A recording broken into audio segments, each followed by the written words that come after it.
RRB group D 2025 CCA cut off ఇలా ఉంటుందా? CCA చేసిన వాళ్ళు ఈ విషయం తెలిసినా కూడా చదవడం లేదా? ఈసారైనా అయిపోతుందా లేదా?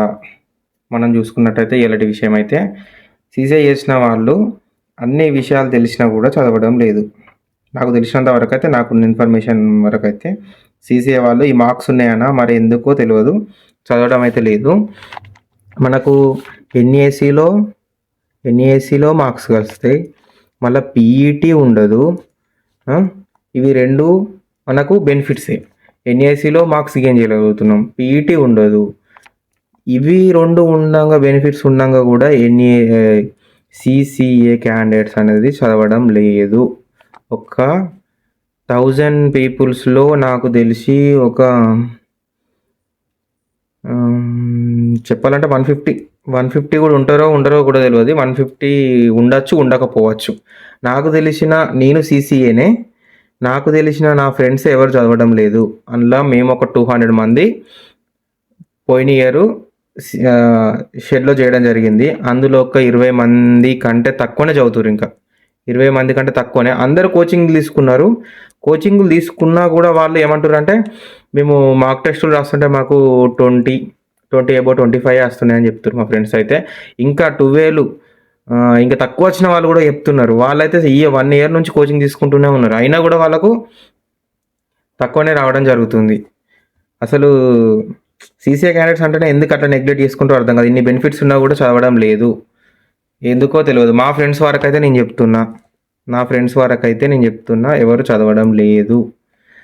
ఒక 20 మెంబర్స్ అంతే. ఇన్ని బెనిఫిట్స్ ఉన్నా కూడా మనకు మంచి అవకాశం ఉంది. రియల్గా జనరల్ అంటే ఇప్పుడు నార్మల్గా గ్రూప్ డి నోటిఫికేషన్లో కొట్టాలంటే మినిమం 70+ మార్క్స్ అయితే వచ్చి ఉండాలి. మనకి 70+ మార్క్స్ వచ్చి ఉంటేనే మనం ఆ మెరిట్లో జాబ్ కొట్టగలుగుతాం. హెవీ కాంపిటీషన్ ఉంది మళ్ళీ ఆ పోస్టులలో. మళ్ళీ ఎన్నున్నాయి పోస్టు 30,000 చిల్లర ఉన్నాయి. 30,000 చిల్లరలో మనకిన్ని ఈడబ్ల్యూఎస్కి, మనకిన్ని ఎక్స్ సర్వీస్ మ్యాన్కిన్ని, వీళ్ళందరికీ తీసేయంగా వాళ్ళకు ఉండే పోస్టులు కొన్ని ఒక 18,000 వరకు ఉంటాయి కావచ్చు జనరల్ కోటాలో. వాళ్ళైతే 70 ప్లేసెస్ ఇచ్చుకోవాలి. మనకెంత బెనిఫిట్ ఉంది చూడండి. ఇక్కడ 90% ఉన్న వాళ్ళకి 30 మార్క్స్ కలవడం జరుగుతుంది. అలా ఈ మార్క్స్ ఉన్నప్పుడు మనం ఒక 30 మినిమం చదవడానికి ప్రయత్నం చేయాలి. మినిమం అందరికీ కూడా ప్రాబ్లమ్స్ ఉంటాయి. ప్రాబ్లమ్స్ ఉన్నా కూడా ఒక 30 రీజనింగ్ అయినా, సైన్స్ అయినా, మ్యాథ్స్ రాకపోతే చదవడానికి అయితే ప్రయత్నం చేయాలి ఎవరైనా. సీసీఏ చేసిన వాళ్ళకైతే చాలా బెనిఫిట్స్ ఉన్నాయి. పీఈటీ ఉండదు, పీఈటీలా రన్నింగ్ చేయాలి, అవన్నీ ఉంటాయి. అది ఏది లేకుండా మనకు ఫ్రీగా జాబ్ ఇస్తున్నారు వీళ్ళైతే, రైల్వే వాళ్ళు. సీసీఏ క్యాండిడేట్స్ అయితే నేను కట్ ఆఫ్ గురించి మళ్ళీ చెప్తున్నా, మీరైతే సిబిటీలో మినిమం ఒక 30 to 45 వరకు పెట్టగలగాలి ఈజీగా. ఇట్లా పెట్టగలిగితేనే మనకు జాబ్ అనేది రావడం జరుగుతుంది. నేనైతే ఒకటే చెప్తున్నా, 30 to 45 మినిమం మనమైతే పెట్టాలి. నాకు తెలిసి మనం ఎన్ఏసి ప్లస్ సిబిటి స్కోర్ కలిపి 50+ ఉంటేనే బెటర్. 50+ ఉంటే కొంచెం రిలాక్స్గా ఉండొచ్చు. 50+ ఉంటేనే రిలాక్స్గా ఉండొచ్చు. ఎందుకంటే కట్ ఆఫ్ ఎట్లా ఉంటుందో తెలియదు.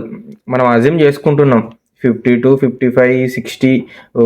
మస్తు హిందీ ఛానల్ అయితే 70 అని చెప్తారు, 60+ అని చెప్తారు, పెద్ద కథ చెప్తారు. కానీ నాకు తెలిసినంత వరకు అయితే 52, 55, 60 ఈ లోపే ఉంటుంది. ఈ లోపు అయితే మనం తెచ్చుకోవడానికి ప్రయత్నం చేయండి. ఎంతైనా మీకు తెలిసిన అటెంప్ట్ చేయండి, తెలియని మాత్రం అటెంప్ట్ చేయకండి.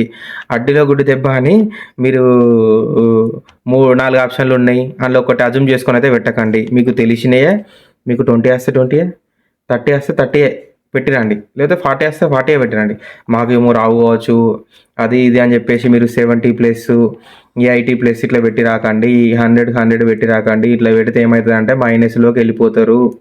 మళ్ళా సీసీఏలో ఉన్న మార్క్స్ కూడా పోవడం జరుగుతుంది మీరు 100 పెట్టేస్తే. ఎందుకంటే మీకు తెలిసి ఉంటుంది ఎట్లా మైనస్ అనేది జరుగుతుంది. మనం ఎంత అజ్యూమ్ చేసి పెట్టినా కూడా అట్లీస్ట్ ఒక 100 పెట్టినాం అనుకోండి, 100 పెడితే ఒక 20 కరెక్ట్ అవుతాయి. కాబట్టి 20 కరెక్ట్ అయితే ఎన్ని మార్క్స్ వస్తాయి చూడండి, 2/3 చేస్తే ఏం రావు కదా. అందుకనే చెప్తున్నా, మీరైతే మీకు తెలియకపోతే ఏం అటెంప్ట్ చేయరాకండి. ఏమో చెప్పలేము, పోయిన ఇయర్ 30 ఉంది అనుకోండి, కొంతమంది 33 మార్కులు ఉన్న వాళ్ళు కూడా ఉన్నారు. సీసీఏల నార్మల్ ఈ రోజులలో చేసిన వాళ్ళకు జాబ్ వచ్చే అవకాశం ఉంది. అలా చెప్తున్నా నేను. ఏందంటే ఓల్డ్ సీసీఏ వాళ్ళు మాత్రం వాళ్ళ గురించి అయితే చాలా బాధపడుతున్నారు. నిన్నటి వీడియోలో కూడా చెప్పిన నేను. వాళ్ళైతే కొంచెం సీబీటీలో ఎక్కువ తెచ్చుకొని ప్రయత్నించండి. పాపం తక్కువ ఉన్నాయి వాళ్ళకు మార్క్స్. ఓకేనా? ఇదైతే ఇవాళటి వీడియో. ఇంకా నిన్నటి వీడియో చూస్తున్నారు కానీ కామెంట్ చేస్తున్నారు, అన్నీ చేస్తున్నారు, సబ్స్క్రైబ్ చేసుకోవడం అయితే మర్చిపోతున్నారు. అందరైతే చూసిన వాళ్ళు లైక్ అండ్ షేర్ సబ్స్క్రైబ్ చేసుకోండి. సబ్స్క్రైబ్ అయితే పక్క చేసుకోండి. నెక్స్ట్ వీడియోలో మీకు నోటిఫికేషన్ ద్వారా వస్తే మీ ఎవరైనా సీసీఏ క్యాండిడేట్స్ ఉంటే వాళ్ళకి షేర్ చేయండి పక్క. ఓకేనా? సీసీఏ క్యాండిడేట్స్ గురించే ఈ ఛానల్, వాళ్ళ కోసమే. మన రైల్వే లైఫ్ అనేది ఎట్లుంటుంది అనేది ముందు అన్నీ చేసేటి అన్నీ చెప్పుకుంటూ వస్తా. మనం అయితే నెక్స్ట్ సబ్జెక్ట్స్ గురించి కూడా మాట్లాడుకుందాం. నెక్స్ట్ వీడియోలో మంచి అప్డేట్ ఇస్తా. సబ్స్క్రైబ్ అయితే చేసుకోండి. అందరు చూస్తున్నారు, బాగానే మంది చూస్తున్నారు, కానీ సబ్స్క్రైబ్ అయితే చేసుకోవడం లేదు. సబ్స్క్రైబ్ చేసుకోండి ఫ్రెండ్స్, మీకోసమే నేను మంచి ఇన్ఫర్మేషన్ ఏమైనా ఇస్తూనే ఉంటా. ఓకేనా? Bye friends.